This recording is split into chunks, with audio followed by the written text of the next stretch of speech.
ये कहानी है बिहार के एक गरीब मटन वाले चाचा की, जो बहुत मेहनती और ईमानदार इंसान थे।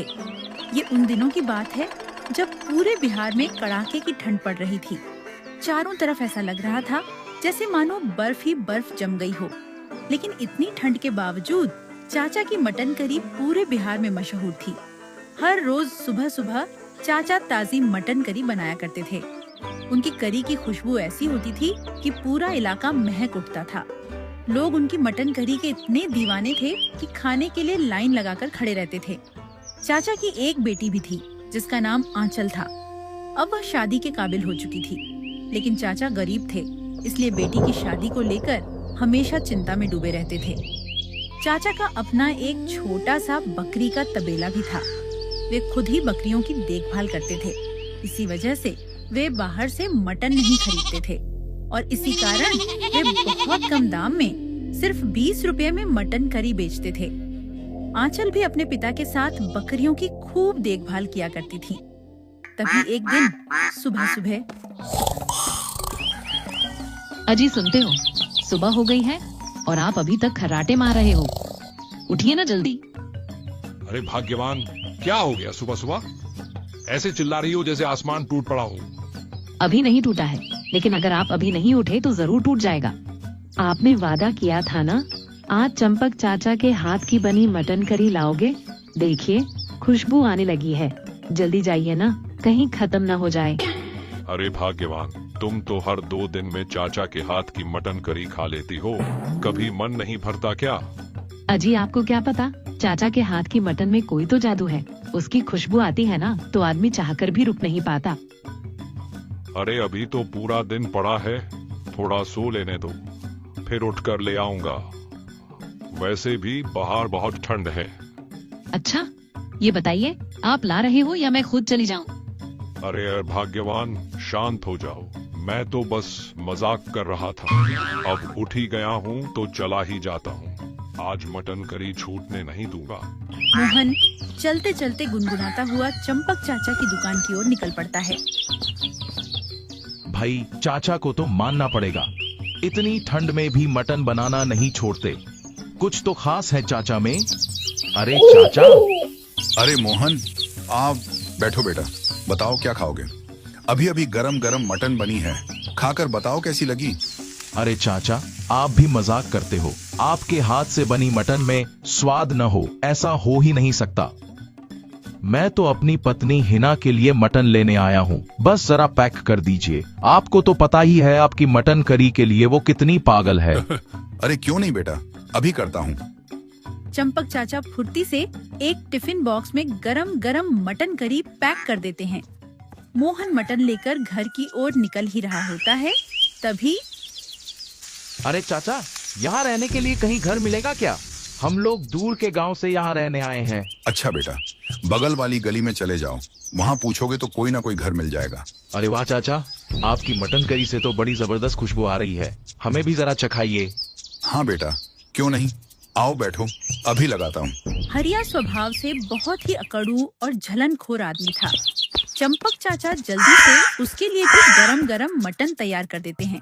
उसी दौरान हरिया दुकान पर लगी भारी भीड़ को देखकर धीरे से अपनी पत्नी से कहता है, अजी सुनती हो, देखो यहाँ कितनी भीड़ लगी हुई है। पूरे गांव में यही एक मटन की दुकान है, इसलिए लोग लाइन लगाकर खड़े हैं। हाँ जी, क्यों ना हम भी मटन करी बनाकर बेचें। वैसे भी चाचा कब तक दुकान लगाएंगे, फिर तो यहाँ हमारी ही एकमात्र दुकान होगी। हाँ, तुम सही कह रही हो। लालची हरिया उसी गांव में अपनी पत्नी के साथ दूसरी मटन करी की दुकान खोल लेता है।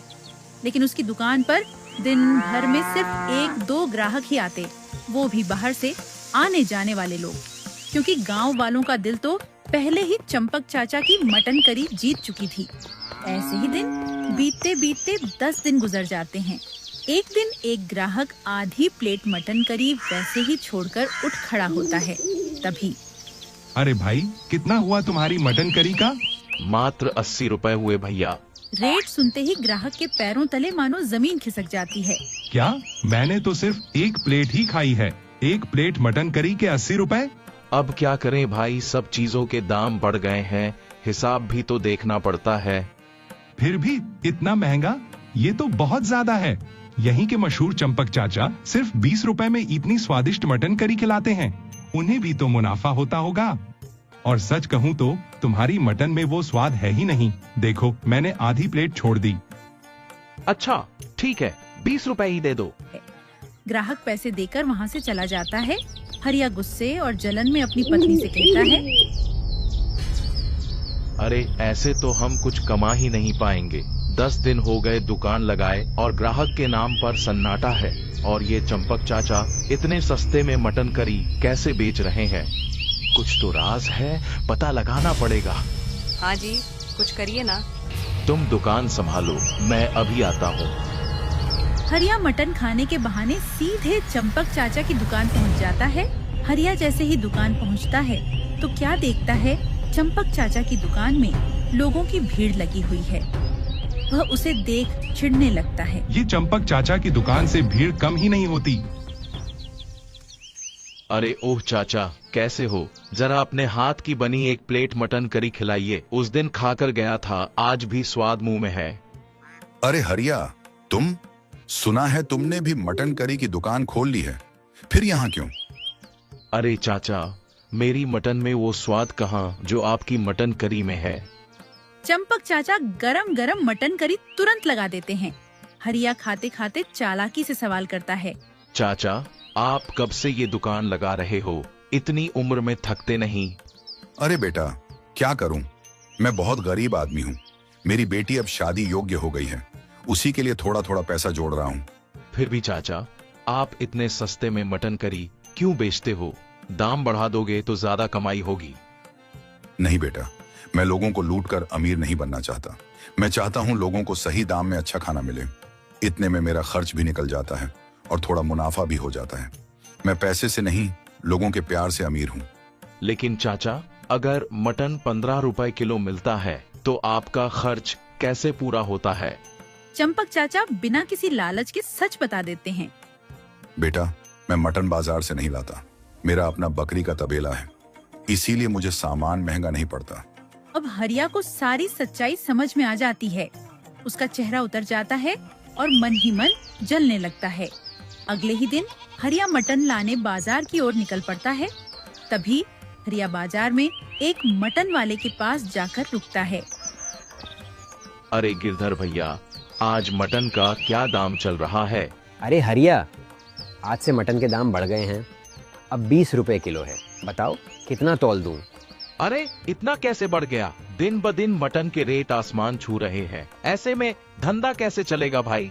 अब क्या करे भाई, जो रेट है उसी में बेच रहे हैं। चलो 3 किलो तौल दो। मटन लेते वक्त हरिया का दिमाग लगातार घूम रहा था। उसे समझ नहीं आ रहा था कि अब करे तो क्या करे। घर पहुंचते ही हरिया, क्या हुआ जी, आप उदास लग रहे हो? नहीं, अब बहुत हो गया। अगर मैं इतना महंगा मटन लाऊंगा तो 1 पैसा भी मुनाफा नहीं होगा। ऐसे में तो सिर्फ चंपक चाचा की ही दुकान चलेगी। अब एक ही रास्ता बचा है, मैं चंपक चाचा के घर से उनकी बकरी ही चुरा लूंगा। ना रहेगी बांस, ना बजेगी बांसुरी। यह बात सोचकर हरिया मन ही मन हंसने लगता है।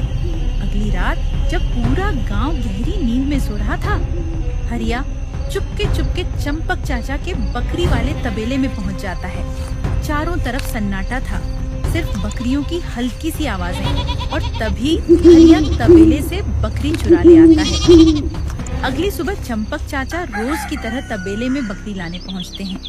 वे जैसे ही चारों ओर नजर डालते हैं, अचानक रुक जाते हैं। एक बकरी नजर नहीं आ रही थी। अरे, कल तो यहाँ 6 बकरियां थीं, आज एक कम कैसे? चाचा थोड़ी देर चुपचाप खड़े रहते हैं।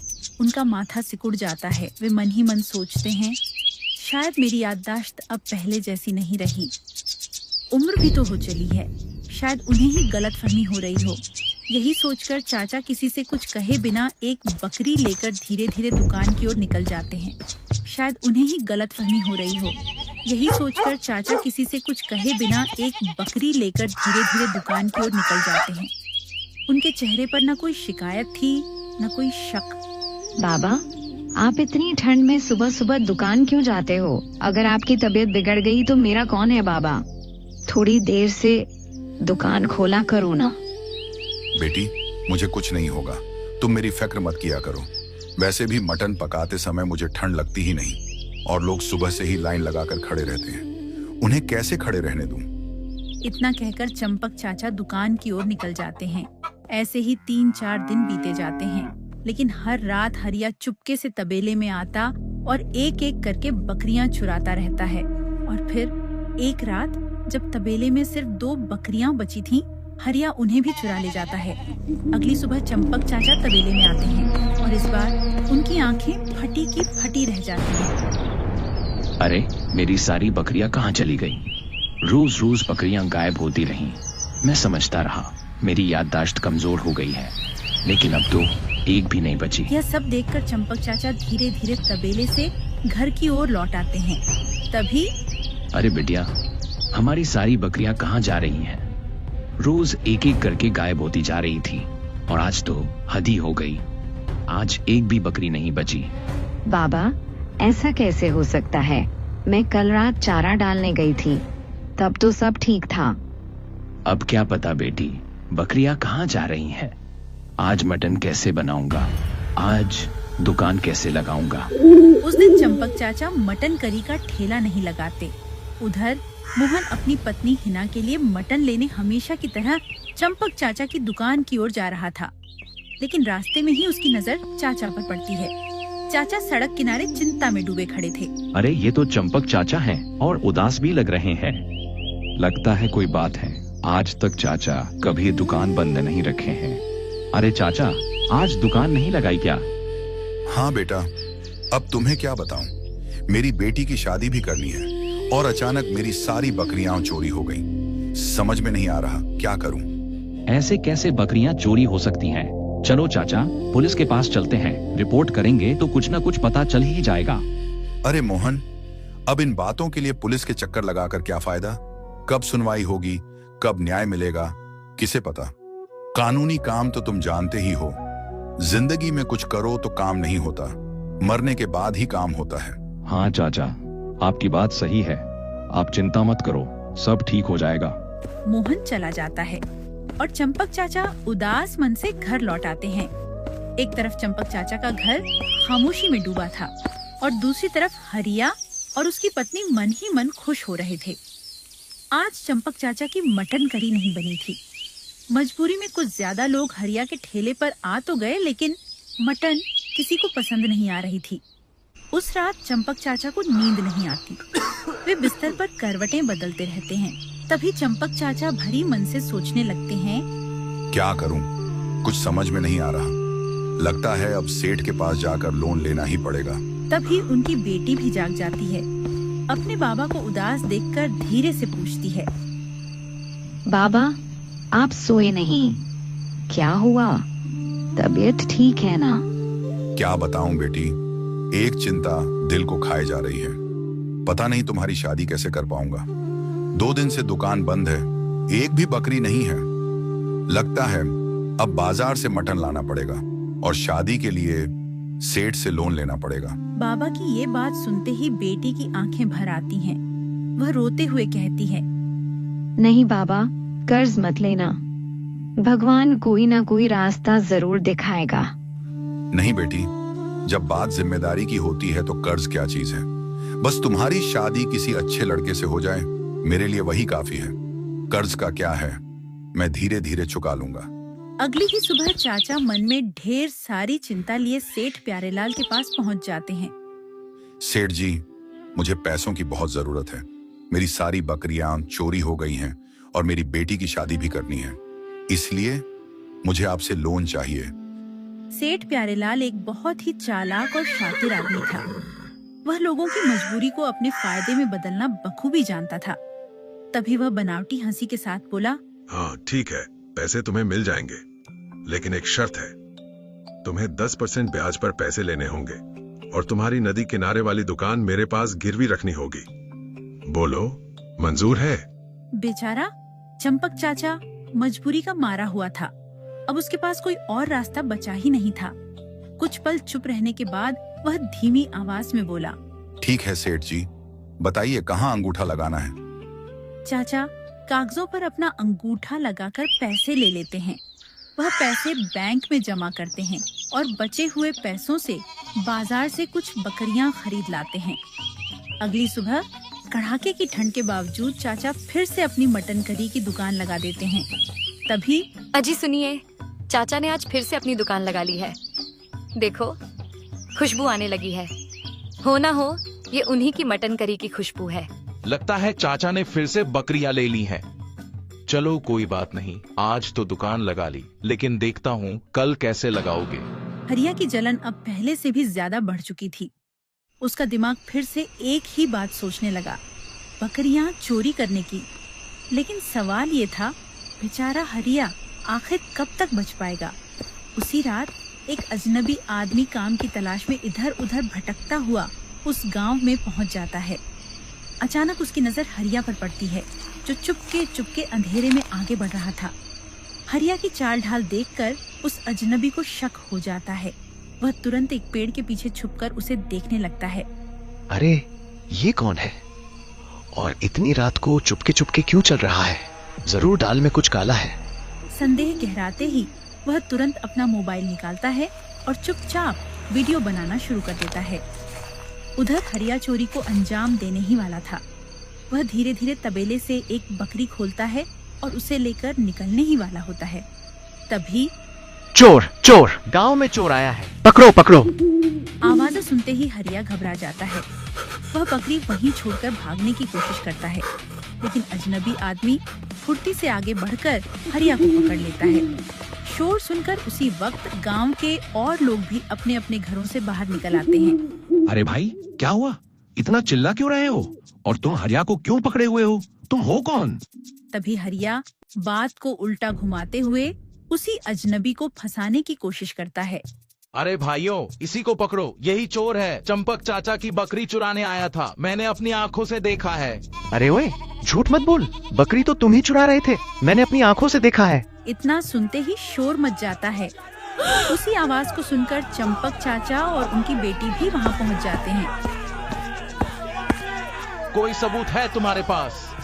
उल्टा तू ही चोरी कर रहा था और पकड़ा गया तो मुझे फंसा रहा है। हाँ, सबूत है मेरे पास। इतना कहते ही अजनबी आदमी, जिसका नाम समीर था, सबको अपने मोबाइल में रिकॉर्ड किया हुआ वीडियो दिखाता है। वीडियो में साफ दिखाई देता है, हरिया अंधेरे में चुपके तबेले से बकरी निकाल रहा है। वीडियो खत्म होते ही पूरा माहौल एकदम शांत हो जाता है। गांव वाले हैरानी से एक दूसरे की ओर देखने लगते हैं। चंपक चाचा धीरे धीरे आगे बढ़ते हैं। उनकी आंखें नमी से भर जाती हैं और आवाज कांपने लगती है। अरे हरिया, तो वो तुम ही थे जो इतने दिनों से मेरी बकरियां चुरा रहे थे? मुझे लगा था तुम अच्छे आदमी हो, इसी भरोसे से मैं तुम्हें अपने बेटे जैसा मानकर सब कुछ बता देता था। चंपक चाचा की ये बात सुनते ही हरिया की नजर जमीन में गड़ जाती है। उसके पास अब कहने को कुछ भी नहीं बचता।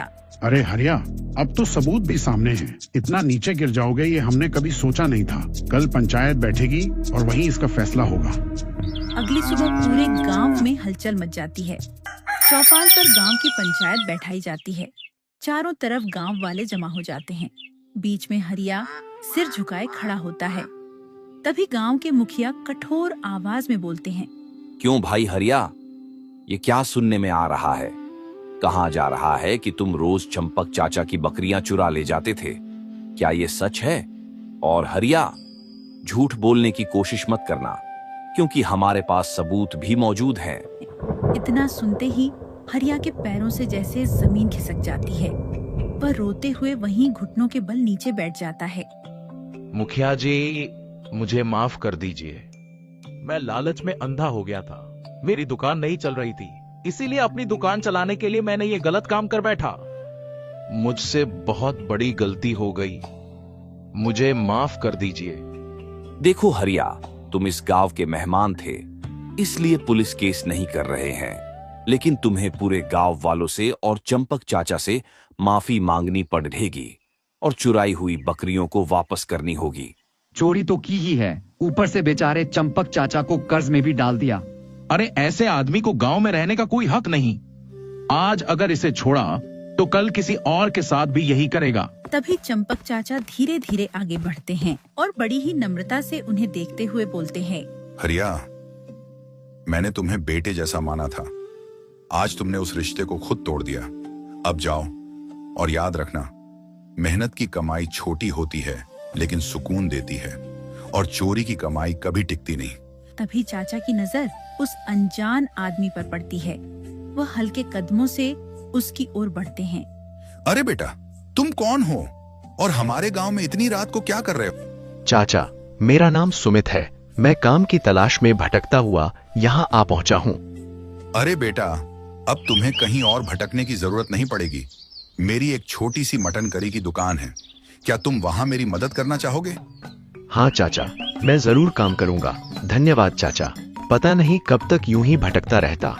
अरे बेटा, धन्यवाद तो मुझे तुम्हें कहना चाहिए। तुम्हारी वजह से ही चोर पकड़ा गया, वरना ये सच कभी सामने ही नहीं आता। चाचा सुमित को अपनी दुकान पर काम पर रख लेते हैं। इसी बीच हरिया चुराई हुई बकरियां चाचा को वापस लौटा देता है और हरिया अपनी पत्नी के साथ रोते हुए गांव छोड़कर चले जाते हैं। सुमित बहुत ही मेहनती और ईमानदार इंसान था। वह पूरी दुकान का काम अकेले ही संभाल लेता था, जिससे चाचा को अब ज्यादा भागदौड़ नहीं करनी पड़ती थी। गांव में फिर से चाचा की दुकान के सामने लंबी लाइन लगने लगी। कुछ दिन इसी तरह अच्छे से बीत गए, लेकिन एक दिन अब ठंड का असर चाचा पर दिखने लगा था। उनकी तबीयत धीरे धीरे बिगड़ने लगी थी। अरे चाचा, क्या हुआ आपको? आज दुकान कैसे नहीं आए? तबीयत तो ठीक है ना? अरे बेटा, तुम आ गए। अच्छा हुआ तुम आ गए, मैं अभी तुम्हें ही याद कर रहा था। बेटा, आज मैं तुम्हें एक जिम्मेदारी सौंपने जा रहा हूँ। क्या तुम मेरी बात मानोगे? मेरी उम्र अब ढल चुकी है। इस दुनिया में मेरी सिर्फ एक ही बेटी है, जिसकी शादी की चिंता मुझे हर समय सताती रहती है। तुम बहुत अच्छे और ईमानदार लड़के हो। आज से तुम मेरी बेटी की जिम्मेदारी उठाओगे और दोनों मिलकर इस दुकान को संभालोगे। सुमित चाचा की बात कैसे टालता? उसकी आंखों में खुशी के आंसू आ गए। कुछ समय बाद चाचा दोनों की शादी कर देते हैं। सुमित और उसकी पत्नी मिलकर खुशी खुशी चाचा की दुकान संभालने लगते हैं। धीरे धीरे दुकान और भी चलने लगती है और दोनों मिलकर चाचा के सारे कर्ज भी उतार देते हैं। हमारी कहानी आपको कैसी लगी? अगर पसंद आई हो तो वीडियो को लाइक और शेयर जरूर करना। और हमारे पहले वीडियो में जिन जिन लोगों ने कमेंट किया था, कृष्ण, राहुल, घनश्याम, मोहन, करुणा और आचल, आप सभी का दिल से बहुत बहुत धन्यवाद। अरे भाग्यवान, ये लोग वीडियो देखते हैं लेकिन सब्सक्राइब और लाइक नहीं करते। करने बोलो ना। अच्छा, तुम चुप रहो, मैं बोलती हूँ। मेरे प्यारे बच्चों, नीचे दिया हुआ सब्सक्राइब बटन जरूर दबाना। ये बिल्कुल फ्री है, ताकि हमारी हर नई कहानी सबसे पहले आप तक पहुँच सके।